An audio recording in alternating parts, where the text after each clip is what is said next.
thank you. This is a delight. As people may know, my best job I ever had was as an assistant city attorney doing contract work with the city of Sela, doing municipal work in the municipal court. I then went to Congress, and basically I'm just working my way back to cities. That's where I really want to be. It's a delight to be with you. I see some good friends.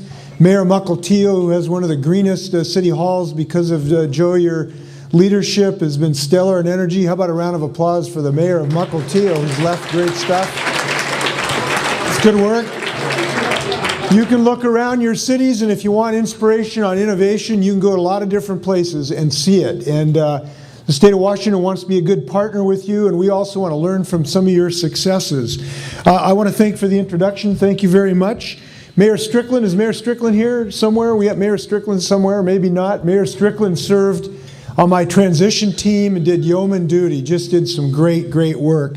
And by the way, I would make a huge mistake if I honored the beautiful environmental energy work of Muckelteal, not honor Kenmore and Bothell too. Where are they? Where's Kenmore and Bothell here? Okay, how about a round of applause for another great mayor who's done some great work.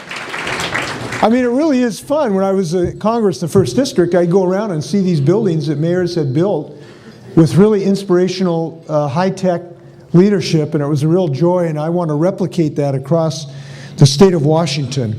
So let me start my comments by saying, by addressing how I think I can help cities the most. And the way I believe I can help cities the most is to fully implement a working Washington agenda by putting people back to work. I think the number one way I can help cities is to adopt the economically growth-oriented policies and get people back to work in the state of Washington. Because every one of your budgets is on the cusp of difficulty because of people being out of work. We still got about 7.8% unemployment. There were 127,000 people who ran out and went out through their extended unemployment compensation. You know what the pain that is when you're a family member who's gone out of that unemployment from an extended period of time, and that's been a drain on your budget. So I am focused like a laser beam on job creation in the state of Washington. And in about an hour, I'm going to be rolling out the first steps for our Working Washington agenda. And I am optimistic of our ability to get Washington back to work. And the reason I'm optimistic is that we have a plan that's built on some principles that fit the state of Washington. Principle number one is built on innovation. We're the most innovative economy. We built the world's first jet airliner, commercially successful jet. We led the world in the software revolution, and now through innovation we can grow revolutions in clean energy and life sciences and biofuels in Eastern Washington and the whole 9 yards. Number two, we've got a plan that's built on partnerships with cities, counties, private entities. State government's not the only game in town, and we realize that, and we got a plan to really focus on that. And three, we got a practical plan that's built on real things, not just propaganda. I want to go through some of the things that I think will help cities by growing a working Washington. And just give you a flavor of some of the things that we want to do. One, we want to have a technology-neutral market mechanism to drive investments in clean energy. I look around here and I look at cities that have the benefit of clean energy jobs today. Bellingham at iTech, Marysville at Silicon Energy. You know where the world's most durable solar panel is built in the world today is in Marysville, Washington. That's something to be proud of. Moses Lake at REC, the Western Hemisphere's largest manufacturer of silicone substrate for solar panels, Moses Lake, Washington. Spokane, Washington, one of the coolest copper sulfate battery applications, so we can use batteries to balance renewable. Spokane, Washington. You know, I went to the Lentil Festival in Pullman, Washington. Where's Pullman? Pullman here today? Okay, Pullman's right here. Okay. I went to the Lentil Festival, and I love my lentils, but you know who was right in front of us was in the parade was Itron, who's a world leader in smart energy grid technology applications in Pullman, Washington. This is something we can do all across the state. Second, we're going to have B&O tax relief for companies that hire to give a little inspiration to actually go hire for small businesses, because we know small businesses is where job creation really start. Second, we're going to have an R&D, tradable R&D tax credit to give businesses a tradable R&D tax credit to spur information like at Itron in Pullman. Now, they haven't asked for this, but others can be helped across the state of Washington. Third, we want to help businesses do business with the military. We're losing a lot of money on the street, not capturing some of the economic value of our military applications. We are 12th in the United States in military work in our state. We're about 26th, 28th in actually capturing that with businesses. We've got a program that's called Procurement Technical Assistance to help those things get done. Now, that's just a flavor of the kind of things we want to do to help economic development. But the single most important thing to do, the paramount duty of the state, is also the paramount economic opportunity for the state, and that is to align the demands of businesses with the production of our young people that have the skills to actually fulfill those jobs' demand. And we are not cutting the mustard on this yet. And I'm going to focus on aligning the needs of our economy with the production of our kids that can actually fulfill these jobs. It is criminal to have 600 students lined up to get into the engineering program with UW last year and couldn't get in because we didn't have slots for them. It is losing enormous economic opportunity for the software industry to have 3,000 jobs they needed for computational informatics and graduate less than 1,000 of our students that can actually do that. I am tired from importing everybody else's kids to the state of Washington to fill those jobs. We got to fill those jobs with Washington students, and we're going to start today when I announce my plan. This is something very, very important. Second issue, I know, besides education, the best thing we can do for jobs creation is transportation in our state. And cities are pivotal on this. And we want to develop a transportation package this year in the legislature that will focus on a soup-to-nuts plan for transportation. And I think this is very important. It's very important to say that there is no one lane or one solution to transportation. It's got to be everything. Multi-modality and multi-jurisdictional. We've got to get everyone from single occupancy vehicles to demand management, to light rail, to bicycles, to transit, to trip reduction in general, because this is the only way we're going to skin this cat. There is not enough money in the universe to do otherwise, and we need to be very creative. And while we are creative, we've got to make sure that one of the great engines for economic growth and transportation policies are cities. And I am not satisfied yet that we have an integrated transportation system of planning that integrates cities and counties and the state and the federal government in an interwoven skein of transportation policy. We have some work to do, and I'm going to look forward to your suggestions on how to make sure we do it. And I'm going to stand with legislators. Look, this stuff is tough. You don't build anything for free, right? Have you noticed this? There's a tooth fairy, but there's no roads fairy.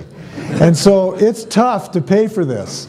And I'm going to stand with your legislators when they make some tough decisions this year, I hope, to have a transportation package. And you know what? I hope you'll stand with them too. These legislators need help.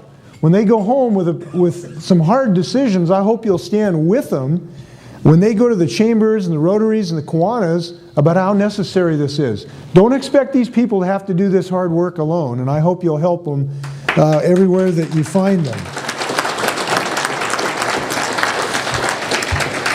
Third bucket of issues is basically good government. How do I help you have flexibility? How do I help you have a good partner in the state government to be as efficient in the provision of state services and city services as possible? First, I know that you want to make unfunded mandates a felony. I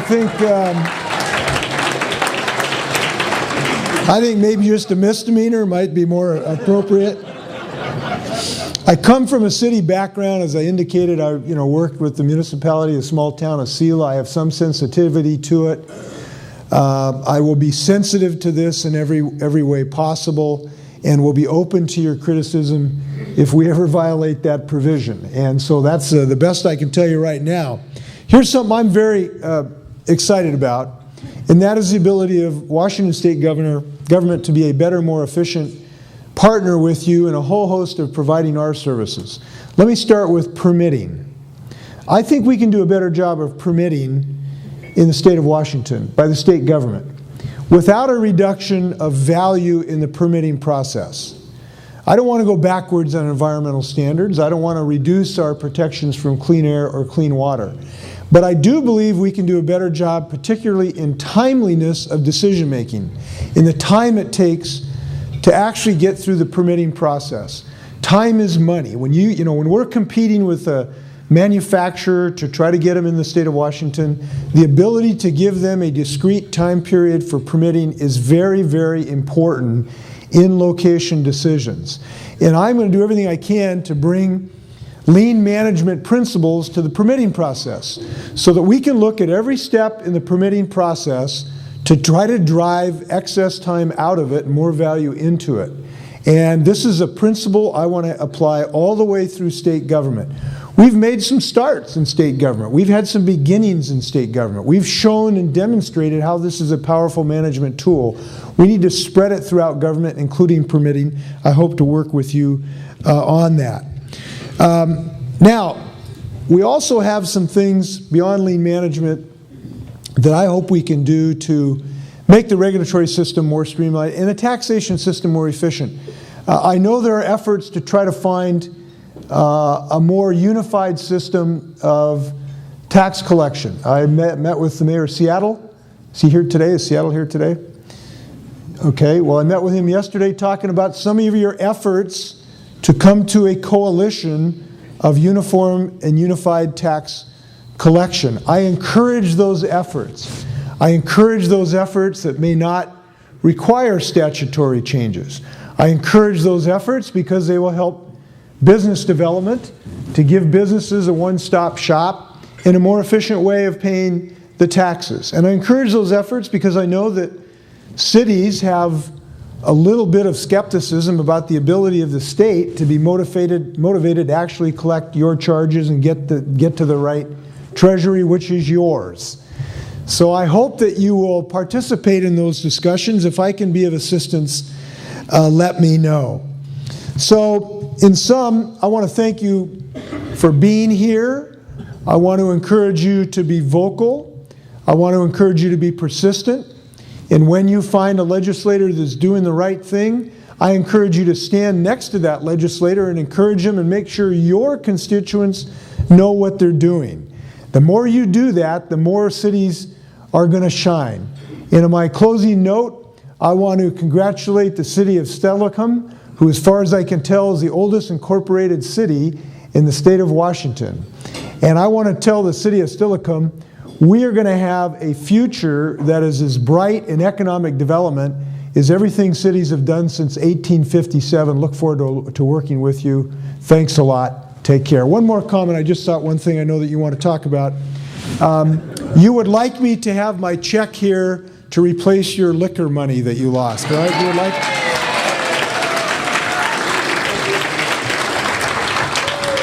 I wish I had that check for you.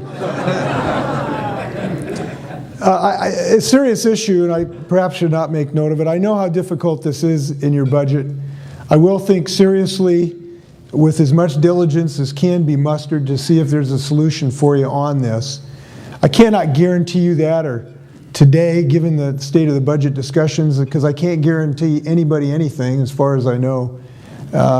People have not counted on that. I will tell you the situation we're in. We know, and I know, how difficult this particular budget item has been for you. But I got to tell you, this Supreme Court decision that we now have, which is a judicial decision mandating the state legislatures to make that the paramount duty of the state. And it's a serious decision. And every single expenditure that we now face has to be looked at through that lens. It makes it kind of tough for us to solve all of these problems at the same time. That is not an excuse. It is a statement of legal fact. And I know you're going to help us solve this problem in a lot of different ways. And I look forward to this discussion. Thanks a lot. Take care.